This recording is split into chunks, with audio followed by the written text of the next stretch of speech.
My mother never congratulated me on any achievement while worshipping my unemployed brother. She regrets everything after he destroyed her party. My mother has spent 30 years pretending I don't exist while worshipping my younger brother Jake. I graduated high school as valedictorian, and she told everyone Jake helped me study, even though he was failing sophomore year at the time.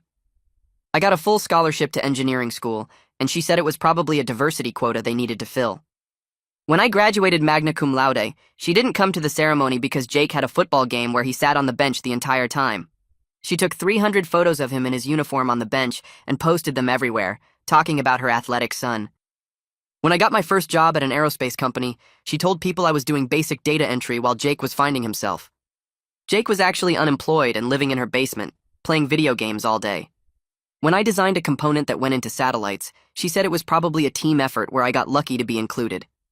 When Jake got a part-time job at a sporting goods store, she threw him a party and made a cake that said, "So proud of my successful son." She'd call Jake every morning to wish him a good day at work. She'd never once called me at my actual career. I bought my first house at 26 and invited her to see it. She walked through once, said it was small, then spent 2 hours talking about how Jake was thinking about maybe looking at apartments someday. When Jake moved into a studio apartment at 30, still partially paid for by her, she hired a professional photographer to document the move and created a photo album called Jake's Independence Journey. On my wedding day, she wore black and told guests she was mourning the loss of her baby boy to some woman, meaning me getting married meant less time for Jake somehow.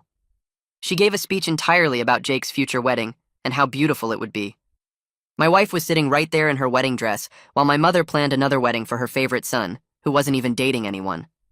When Jake brought home a girlfriend who lasted 3 weeks, my mother had already planned their entire future together, including grandchildren's names.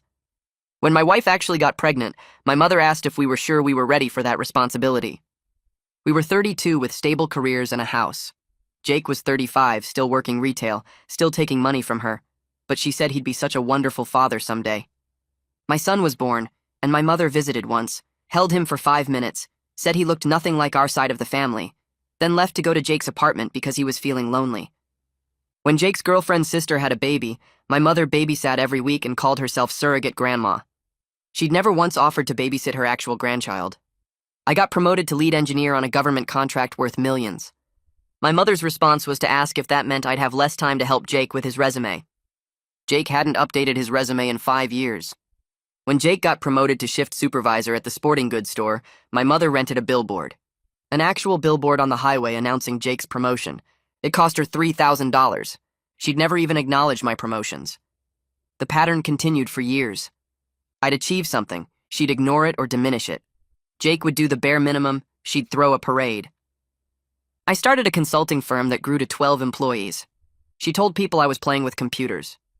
Jake started a blog that got 40 views a month. She printed business cards calling him a published writer and handed them out at church. Then came her retirement party planning. She was retiring from her job as a school administrator and wanted a big celebration.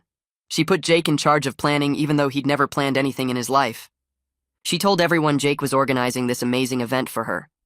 Jake forgot to book a venue, forgot to send invitations, and forgot to order food.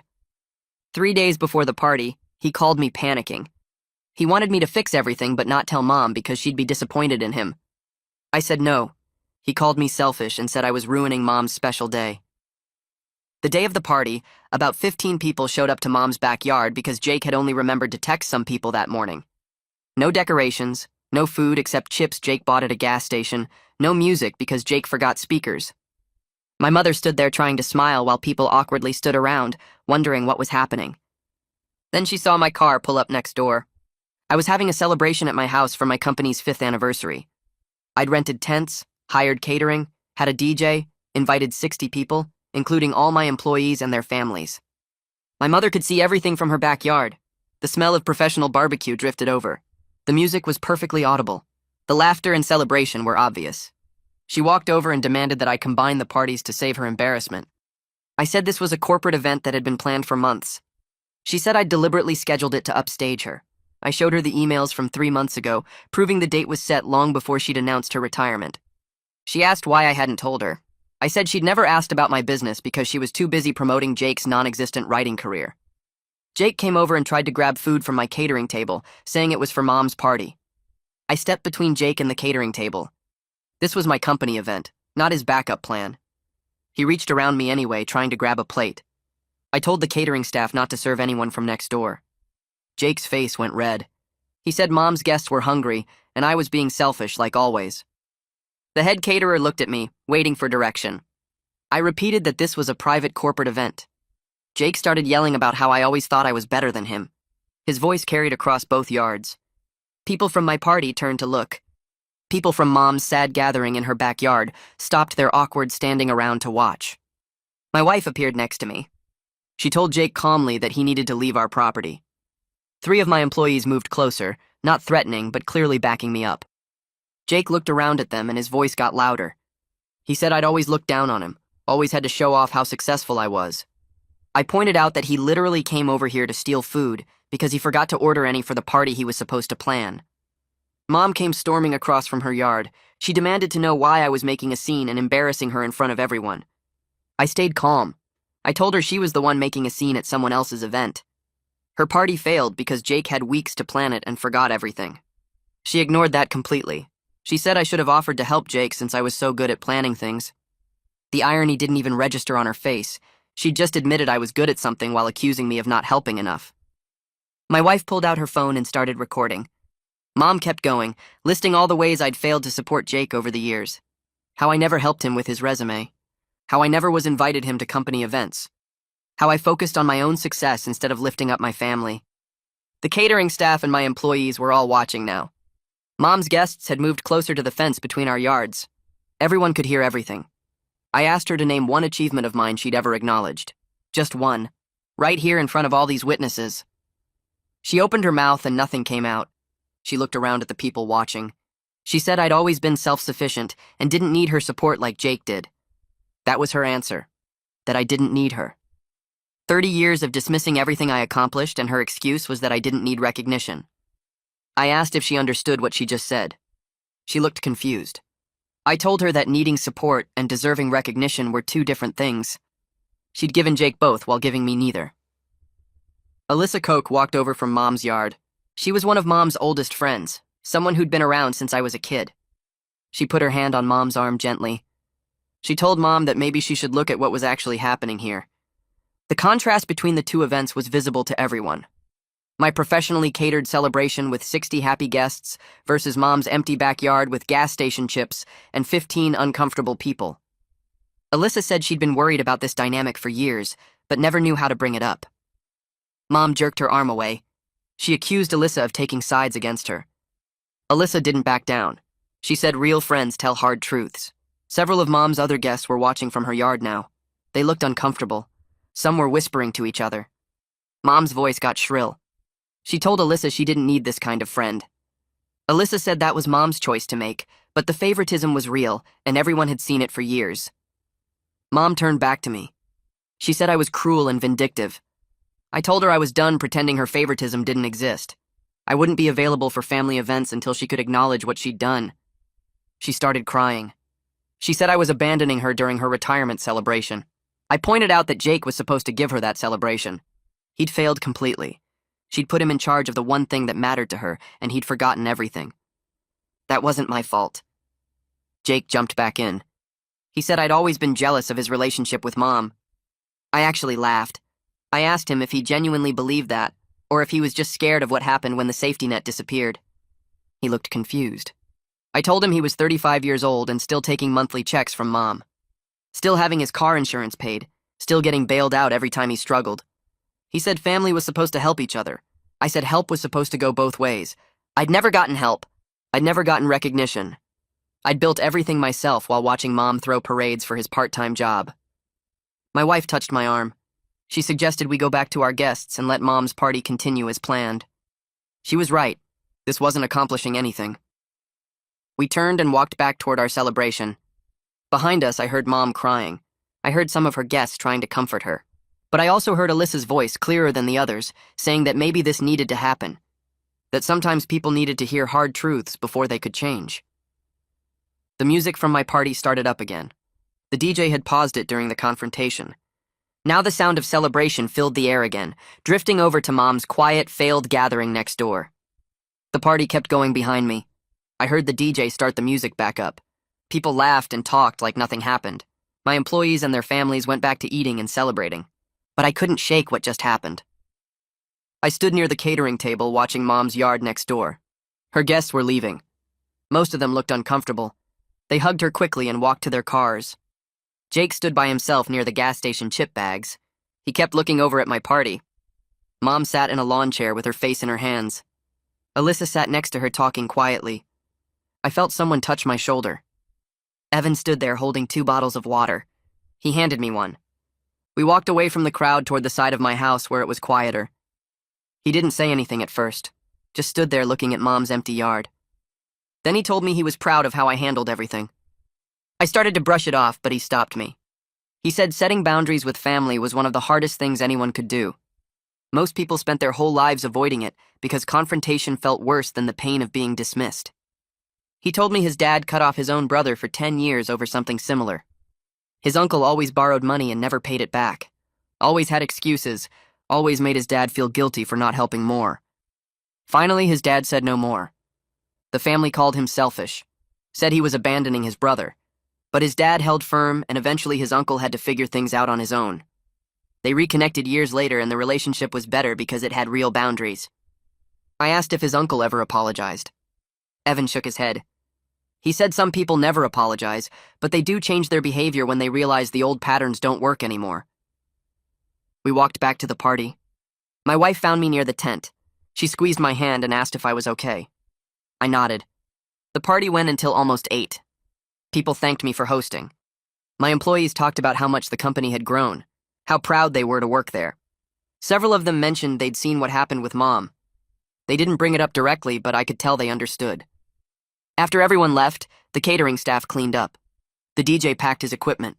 My wife and I sat in our backyard in the same chairs where we'd planned this party 3 months ago. The tents were still up. String lights hung between the poles. It looked pretty in the evening light. My wife said she needed to tell me something.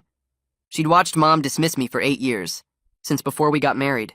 She'd seen it at family dinners and holidays and birthday parties. She'd watched me try to get Mom's attention with my achievements and watched Mom change the subject to Jake. She'd listened to me make excuses for it, saying Mom was just worried about Jake, saying it didn't bother me that much. But she could see it did bother me. She could see the hurt every time Mom ignored something important I'd done. She said she was relieved I finally said something directly instead of just absorbing it. I told her I didn't know if it would change anything. She said maybe it wouldn't. But at least I'd stopped pretending it was okay. At least I'd named what was happening out loud where other people could hear it. That mattered even if Mom never acknowledged it. We sat there until it got dark. Neither of us mentioned going over to check on Mom. The next morning I woke up to my phone buzzing constantly. 17 text messages. I opened them while still in bed. My wife was in the shower. Most of the messages were from Mom's side of the family. Cousins I barely talked to, Mom's friends from church, all asking what was wrong with me. Why would I embarrass Mom like that on her retirement day? Why would I be so cruel when she'd done so much for me and Jake? One cousin said I should be ashamed. Another said I always thought I was better than everyone. Mom's friend from book club said she was praying for me to find kindness in my heart. I deleted those messages. Then I saw one from Jacqueline, Mom's younger sister. The message said it was about time someone called this out. She asked if I wanted to talk. I texted back yes. She called an hour later. I was in my home office. My wife brought me coffee and closed the door to give me privacy. Jacqueline started by saying she should have said something years ago. She'd watched the favoritism my entire life. She remembered my high school graduation. Mom spent the whole ceremony talking about Jake's upcoming freshman year, about how excited she was for him to start high school, about how she hoped he'd do better than his sophomore slump. Jacqueline sat next to her trying to redirect the conversation to me, to my valedictorian speech. But Mom kept going back to Jake. When I walked across the stage, Mom was looking at her phone. Jacqueline saw it. Mom was texting Jake about what time to pick him up from his friend's house. I didn't remember that detail. I'd blocked out most of that day. Jacqueline said there were dozens of examples like that. My college graduation where Mom left early because Jake had a dentist appointment. My wedding where Mom cried through the whole ceremony but not happy tears. She told Jacqueline she was losing her baby boy. Jacqueline asked which son she meant. Mom said Jake, of course, that he'd be so lonely without his brother around as much. I asked Jacqueline why she never said anything. There was a long pause. Then she admitted Mom got defensive when confronted. Would cut people off completely if they pushed too hard. Jacqueline had tried once years ago to point out the difference in how Mom treated us. Mom didn't talk to her for 6 months, so Jacqueline learned to just avoid the topic. She felt guilty about it, but she didn't want to lose her relationship with her sister. I told her I understood. It wasn't her responsibility to fix Mom's behavior. She thanked me for saying that. Then she said the whole family had enabled this by staying quiet, by pretending not to notice, by making excuses for Mom. She said she was done with that. If Mom asked, Jacqueline would tell her the truth about what she'd observed. 3 days passed. Mom didn't call or text. Jake didn't either. I focused on work. We had a project deadline coming up. But Wednesday afternoon, my phone rang. Jake's name on the screen. I almost didn't answer. Then I did. He asked if I could lend him money. Just for this month. Maybe next month, too. Mom was too upset to help him right now, and his rent was due. I sat there stunned. I asked if he seriously thought I'd give him money after everything that happened. He sounded confused. He said family helps family. That's what family does. Mom always said I was good with money, that I knew how to manage finances. So obviously I could help him out. I realized he was completely serious. He genuinely didn't understand why I was angry. He was so deep in the dysfunction that he couldn't see how one-sided this was, how transactional. I'd never asked him for anything. Never gotten anything from Mom. But he expected me to just hand over money because that's what he was used to. People giving him things without question. I told him no. He said he didn't understand why I was being like this. That Mom always said we were supposed to help each other. I hung up without responding. My wife found me sitting on the couch staring at my phone. She asked what happened, and I told her about Jake's call. She shook her head and said she wasn't surprised, that he'd been trained his whole life to expect things from me while giving nothing back. 3 days later, my phone rang again. Mom's name on the screen.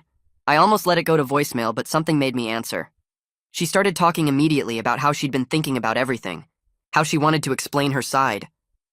I stopped her and asked if she was calling to apologize or just to make me feel guilty. There was silence. Then she said she didn't know what I wanted her to apologize for, that she'd always loved both her children equally. The words hit me like a slap. I actually had to put the phone down for a moment and just breathe. My wife looked at me concerned, but I held up a hand. I picked the phone back up and told Mom that love and attention are not the same thing, that I could list hundreds of examples of her dismissing my achievements while celebrating Jake's mediocrity. She made a sound like she was about to cry, said I was being dramatic, that I was remembering things wrong because I was upset. My wife stood up and held out her hand for the phone. I gave it to her. She told Mom that she'd witnessed this treatment firsthand for 8 years. That gaslighting me about my own memories was exactly the problem. Mom's voice got sharp. She said she couldn't believe my wife would speak to her that way. My wife started to respond, but the line went dead. Mom had hung up. 2 weeks passed, no calls, no texts, nothing. I threw myself into work and tried not to think about it. Then Jacqueline called. She said Mom was telling everyone I'd turned my wife against the family, that I was poisoning my marriage with lies about favoritism. Jacqueline's voice was firm when she told me not to worry, that she was correcting that story whenever she heard it, explaining what actually happened at the party, what she'd witnessed over the years. I thanked her and she said she should have spoken up sooner, that staying silent had made her part of the problem. The next afternoon, I got a text from Alyssa Koch, Mom's friend from the party. She asked if she could meet me for coffee. I agreed mostly out of curiosity. We met at a place downtown 2 days later. She ordered a latte and I got black coffee. She didn't waste time with small talk, said she'd known Mom since college, that she'd watched the Jake favoritism get worse over the years, especially after my father died when I was 12. I sat back in my chair, asked what she meant by especially after. Alyssa stirred her latte slowly. She said Mom seemed to transfer all her emotional needs onto Jake after losing my father, started treating him like a surrogate emotional partner rather than a son. I was already independent and achieving things, so she didn't worry about me. But Jake's struggles made her feel needed, made her feel important. The realization hit hard. It explained the pattern, but it didn't excuse it. I said that out loud and Alyssa nodded. She agreed completely. Said understanding the cause doesn't mean I have to accept the behavior. That Mom needs professional help to recognize what she's done, to understand how she's damaged both her sons in different ways. I asked if Alyssa would be willing to talk to Mom about this. She sighed and said she'd already tried multiple times over the years. That Mom shuts down the conversation every time, changes the subject or gets defensive. Alyssa thought Mom would need to hear it from multiple people before she'd even consider that she might be wrong. I drove back to the office feeling heavy. My company had a major project deadline approaching, and I was struggling to focus. Numbers blurred on my screen. Emails sat unread. Ronan Williams knocked on my office door around 3, asked if everything was okay.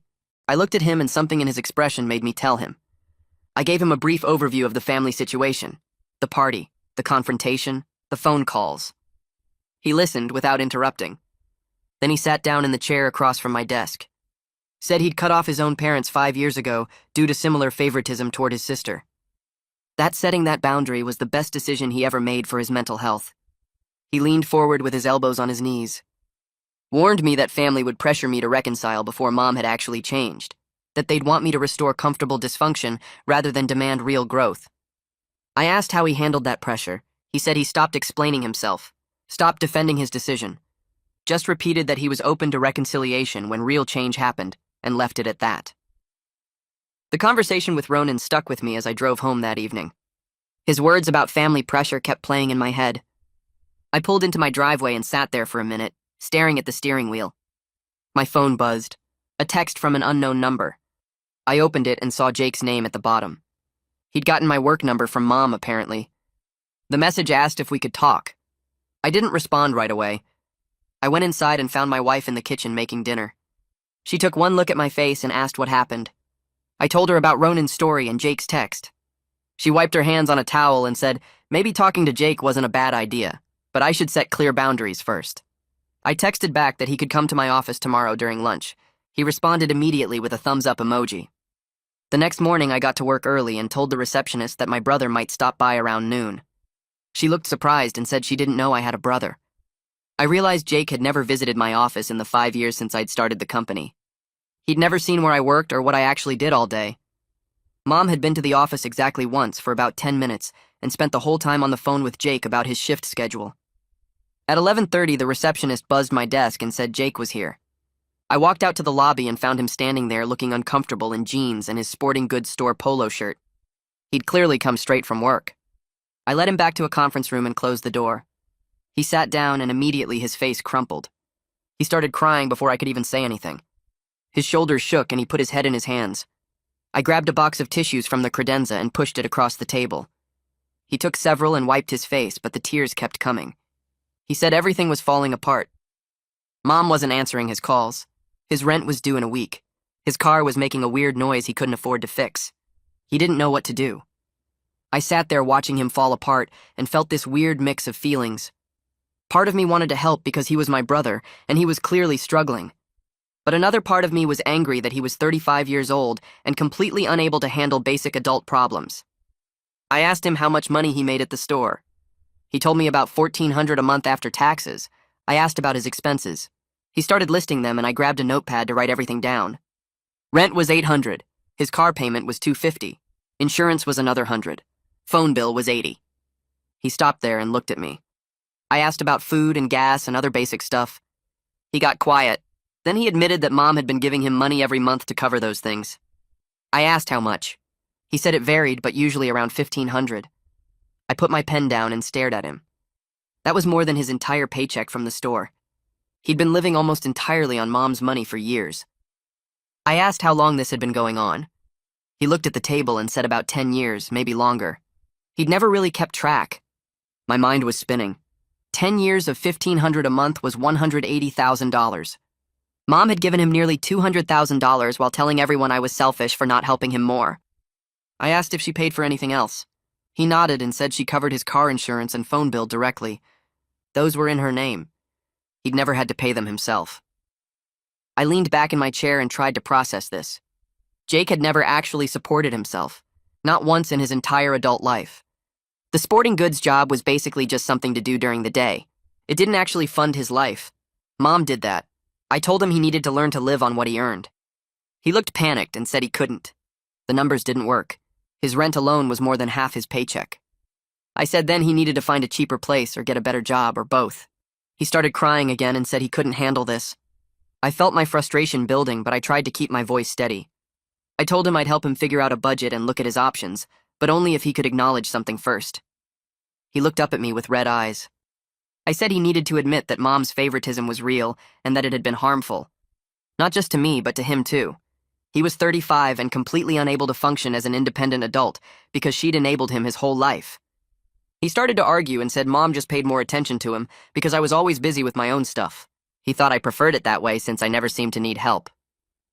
I stood up and walked to the window. I looked out at the parking lot and took a deep breath. Then I turned around and told him the truth. I was busy because I had to be. Nobody was going to pay my rent or my car payment or my phone bill. I had to build a career and a life completely on my own because there was no safety net for me. He got to coast because Mom treated his problems as more important than my achievements. She threw him parties for getting a part-time job while ignoring my engineering degree. She rented a billboard for his shift supervisor promotion while never acknowledging my government contracts. I asked him if he'd ever once thought about why that might hurt me. He looked genuinely troubled, like this framing had never occurred to him before. He said he just thought I didn't care about that stuff because I was so focused on my career. I sat back down and pulled my chair closer to the table. I told him that I cared deeply. Every time Mom dismissed something I'd worked hard for, it hurt. Every time she celebrated his bare minimum effort while ignoring my actual success, it made me feel invisible. He was quiet for a long time. Then he said he was sorry. He'd never thought about it from my perspective. He'd just been focused on his own struggles and grateful that Mom was there to help. I nodded and said I understood that, but it didn't change the fact that the dynamic was messed up. We spent the next 2 hours going through his finances in detail. I had him pull up his bank statements on his phone. We looked at every expense and every deposit. The pattern was clear.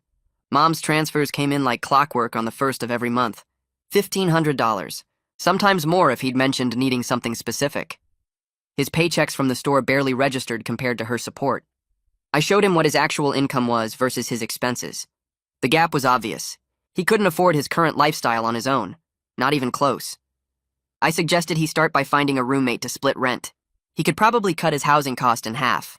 He looked horrified at the idea of having a roommate at 35, but I pointed out that lots of people his age had roommates. It wasn't shameful, it was practical. He asked what else he could do. I said he needed to look for better paying work. Retail management positions at bigger stores paid more, or he could look into completely different fields. He had a college degree he'd never really used. He'd studied communications and then just never applied it to anything. He said he'd tried looking for other jobs before, but nothing ever worked out. I asked how hard he'd actually tried. He admitted he'd sent out a few resumes years ago, but gave up when he didn't hear back immediately. I told him job hunting took persistence. You had to apply to dozens of places and follow up and keep trying. He'd given up after like 5 applications. We talked about his car payment next. I asked why he was paying $250 a month. He said Mom had helped him buy the car 2 years ago and that was the payment. I asked what kind of car. He said a new SUV. I put my head in my hands. He was driving a brand new SUV while working part-time retail and living off Mom's money. It was absurd. I told him he needed to sell the SUV and buy something used that he owned outright. The car payment was killing his budget. He protested that he needed reliable transportation for work. I said a 10-year-old sedan was plenty reliable and wouldn't cost him $250 a month plus insurance. By the end of our 2 hours, I'd sketched out a realistic budget for him.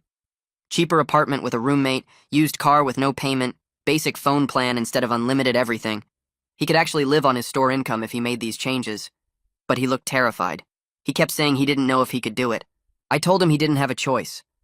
Mom wasn't going to keep funding him forever, especially not after what happened at the party. He needed to figure out how to be independent before the money stopped completely. He asked if I thought Mom would really cut him off. I said I didn't know, but he couldn't count on her support anymore. She was retired now. She had her own expenses. He needed to plan for supporting himself.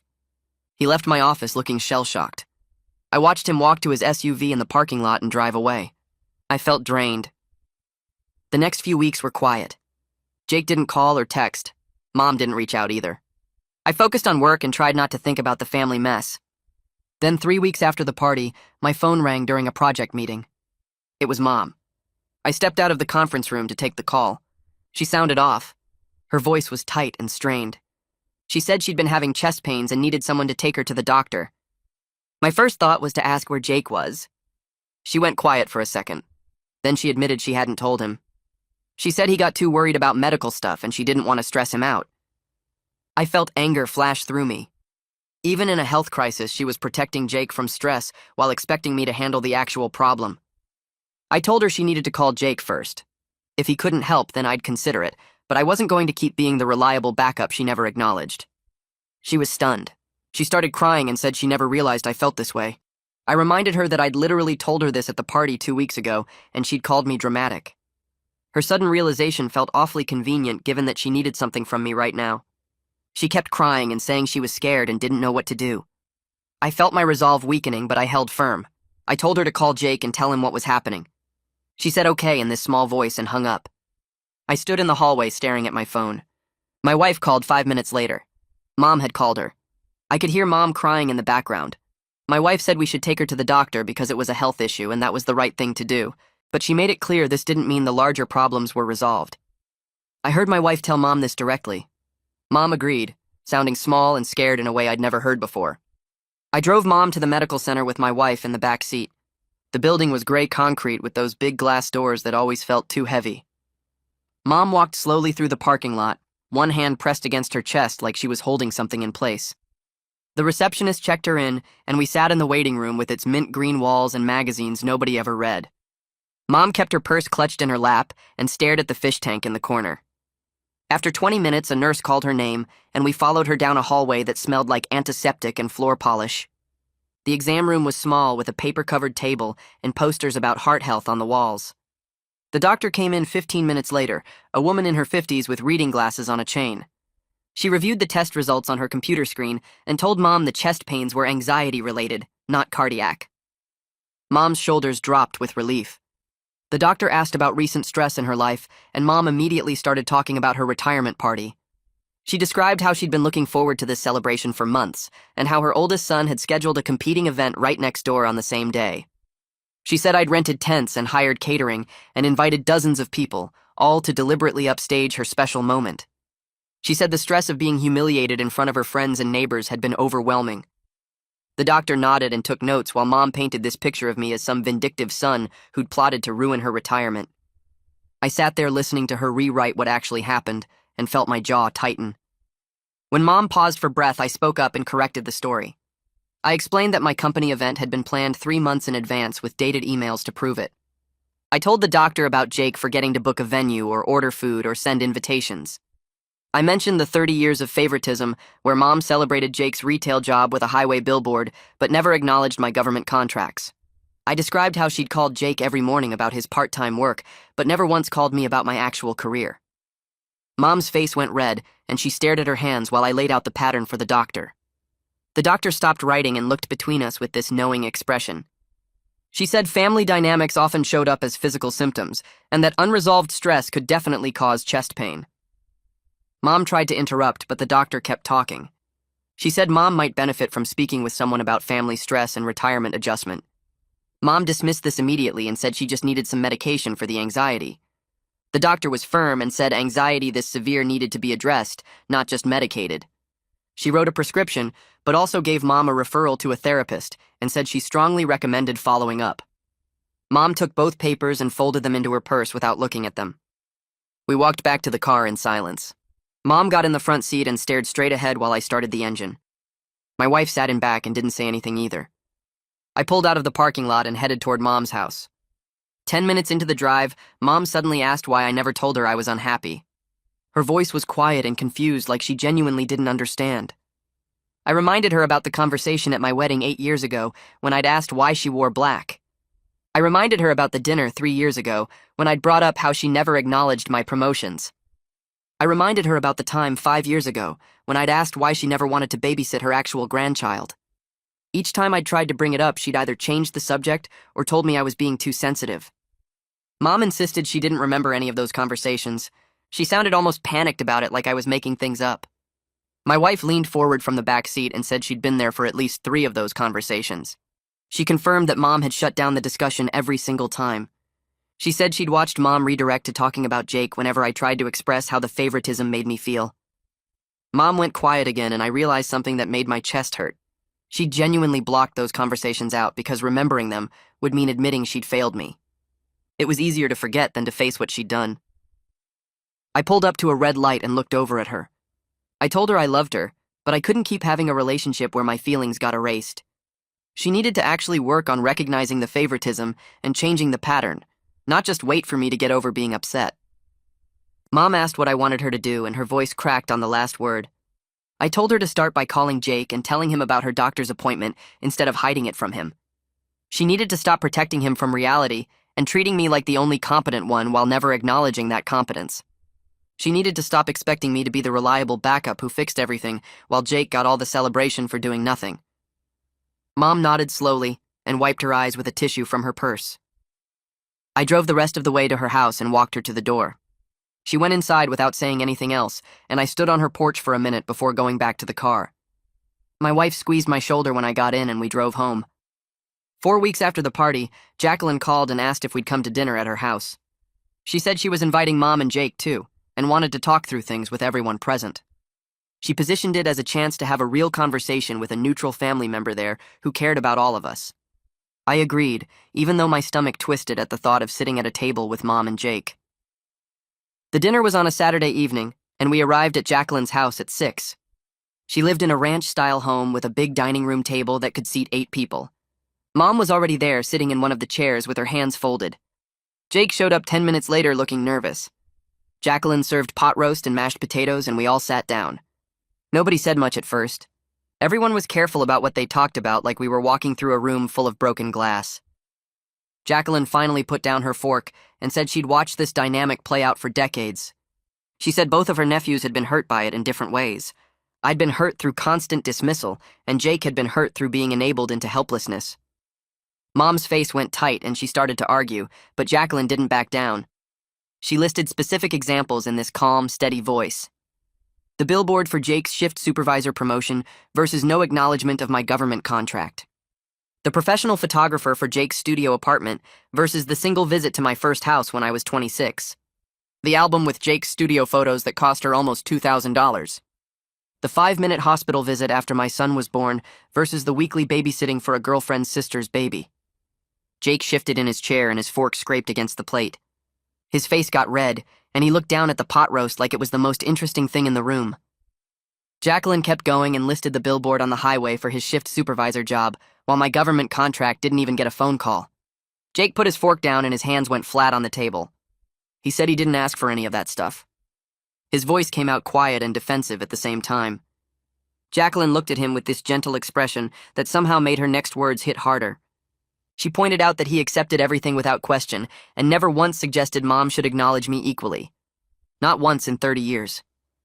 Jake didn't have an answer for that, and the silence stretched out until I could hear the clock ticking on Jacqueline's wall. I told Jake I didn't blame him for Mom's behavior because she made those choices on her own. But I did hold him responsible for benefiting from it all this time without ever standing up for me. He could have said something at any point. He could have told Mom it wasn't fair. He could have refused some of the money or the attention or the celebrations. Jake's shoulders slumped, and he admitted he was scared that if he questioned anything, Mom might stop helping him. The words came out barely above a whisper. I nodded because that was exactly the problem at the center of everything. The love was conditional, and Jake knew it deep down, even if he'd never said it out loud before. Mom's love came with strings attached and requirements, and Jake had to keep struggling to keep receiving it, while I had to keep achieving to get nothing. Mom started crying and pulled a tissue from her purse. She said she never meant to hurt me, and her voice broke on the words. She just worried about Jake more because he struggled while I always succeeded at everything. I leaned forward and told her I succeeded because I had no choice in the matter. There was no safety net for me, so I had to build my own stability from nothing.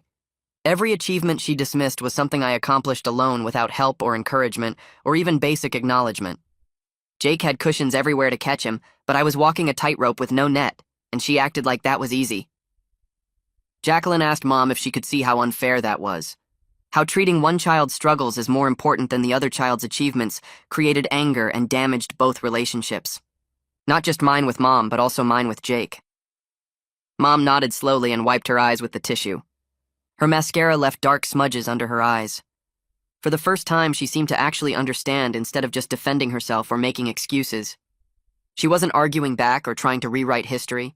She just sat there nodding and crying. Mom said she was sorry, but it came out hesitant and incomplete, like she was testing the words. I told her I appreciated the apology, but words needed to be backed up by changed behavior over time.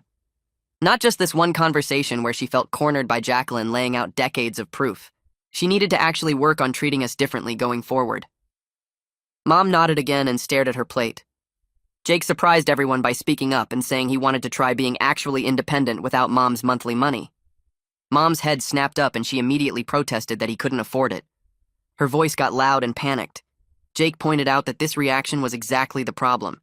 She didn't believe he was capable of managing without her. She'd never given him the chance to find out if he could do it on his own. My wife spoke up for the first time since we sat down. She suggested that maybe Jake could benefit from the same kind of budget planning I'd offered him before. She added that our company was actually hiring for an entry-level operations position that paid better than retail. Jake looked interested but also scared, like he was standing at the edge of a cliff. I told him the offer stood if he wanted to apply properly through our normal process. I wouldn't give him special treatment, but I also wouldn't hold the family stuff against him if he was serious about the job. 2 months went by after that dinner, and Jake actually followed through. He showed up at my company office in a button-down shirt I'd never seen him wear before. He filled out an application, and Ronan handled the interview to keep everything professional. I stayed completely out of it, and didn't ask Ronan any questions about how it went. A week later, Ronan told me Jake got the job based on his own merit for the role. He had retail management experience and good references from his current supervisor, even if the job itself wasn't impressive. I called Jake that evening and told him he got the position, but that he'd be held to the same standards as any employee. No special treatment, and no safety net. He thanked me 3 times in a row and his voice shook. Mom called less frequently after that, but when she did call, she asked about my work projects. She wanted to know about the satellite component design I was leading and actually listened to the answers without changing the subject to Jake. It was awkward and clearly took effort for her. She'd pause like she was reminding herself to stay focused on what I was saying, but it was more attention than she'd paid to my career in 30 years, so I tried to appreciate the attempt. Jake struggled during his first month at the company. He showed up late twice in the first week, and Ronan had to have a serious conversation with him about professional expectations. Jake wasn't used to the structure or the accountability. At the sporting goods store, he could get away with things because Mom would call his manager if there were problems. Here, nobody cared about his excuses. Ronan mentored him patiently, though, and explained exactly what was expected and why it mattered. I watched from a distance as my brother experienced real consequences for the first time. He started carrying himself differently after a few weeks. His shoulders were back and he looked people in the eye during meetings. He asked questions when he didn't understand something instead of pretending he knew. The scared look faded and got replaced by something that looked like actual confidence instead of the fake version Mom had been building for him with her constant praise for nothing. 3 months passed and I got an invitation to my son's 4th birthday party that I'd organized weeks before. My wife handled most of the planning while I managed a project deadline at work. We set up the backyard with decorations and a bounce house and ordered a cake shaped like a dinosaur, because that's what he was obsessed with lately. I invited the usual people, including extended family, and sent Mom an invitation, not really expecting her to show up based on past history. The party started at 2 in the afternoon, and guests arrived with presents and kids ran around screaming in that way that makes parents tired just watching. Mom's car pulled into the driveway at 2:15, and I watched through the kitchen window as she got out carrying a wrapped box that actually looked like she'd put thought into it instead of grabbing something random at a store. She walked into the backyard, and my son ran up to her yelling about the bounce house, and she knelt down to his level and listened to him explain the entire plot of some dinosaur movie he'd watched 17 times. My wife squeezed my hand as we stood there watching Mom actually engage with our kid instead of doing her usual 5-minute appearance before leaving to check on Jake. She stayed for the whole party and helped serve cake and sang happy birthday and took photos with her grandson that she actually seemed present for instead of distracted. When she left 3 hours later, she hugged me and said she'd had a wonderful time and thanked us for including her. Alyssa showed up at my office 2 days later without calling first. My receptionist looked confused but sent her back to my office, and Alyssa sat down across from my desk, looking like she needed to tell me something important. She said Mom had been seeing a therapist for the past 6 weeks and had been talking about family patterns and the favoritism and how she'd damaged her relationship with me over decades. Alyssa had encouraged this after the doctor's visit when Mom's anxiety got diagnosed and the doctor suggested therapy. Mom hadn't mentioned any of this to me directly, but Alyssa thought I should know that the changes I'd been seeing weren't just temporary guilt, but actual work Mom was doing to understand her behavior. Alyssa said the therapist was helping Mom see how she'd used Jake to fill the emotional hole left by Dad's death, and how that had hurt both of her sons in different ways. I thanked Alyssa for telling me, and for being the kind of friend who pushed Mom toward help, instead of just enabling the dysfunction like everyone else had done for years. Jake called me on a Thursday evening sounding excited in a way I'd never heard from him before. He'd just gotten his first full paycheck from my company, and after he paid his rent and utilities and groceries and gas, he actually had money left over without needing Mom's monthly supplement. He kept saying he couldn't believe he'd done it, and his voice shook a little like he might cry. He admitted it was scary being actually independent for the first time at 35. But it also felt good in a way the retail job never had because he was building towards something real, instead of just collecting a paycheck while Mom covered the difference. He said Ronan had been teaching him about professional development and career planning, and he'd never realized work could be something you got better at, instead of just something you showed up for. I told him I was proud of him and meant it because watching him struggle through real accountability and come out the other side was worth more than any easy success Mom had tried to manufacture for him with her constant praise for nothing. 5 months after the retirement party disaster, my family gathered at Mom's house for a casual dinner that felt different from the start. Mom asked me about a new contract my company had just landed with an aerospace manufacturer and actually listened to my explanation of what the project involved instead of changing the subject to Jake after 30 seconds. Jake talked about a logistics project he was managing at work and the challenges he'd faced coordinating between departments, and Mom asked him follow-up questions that showed she understood he was doing real work. My wife and I exchanged looks across the table that said we were both feeling the same cautious hope about this shift in family dynamic. The relationship wasn't perfect, and probably never would be because you can't undo 30 years of damage with 5 months of therapy and effort. But there was finally room for me to exist in this family, as someone whose achievements mattered, instead of just the capable one who didn't need attention. Mom still favored Jake in small ways and probably always would because those patterns run deep. But she was trying, and that was more than she'd ever done before. Jake was building an actual life instead of floating through retail while Mom paid his bills. And I'd learned that I didn't need Mom's validation to know my worth because I'd built something real without her support. That was enough progress to keep trying.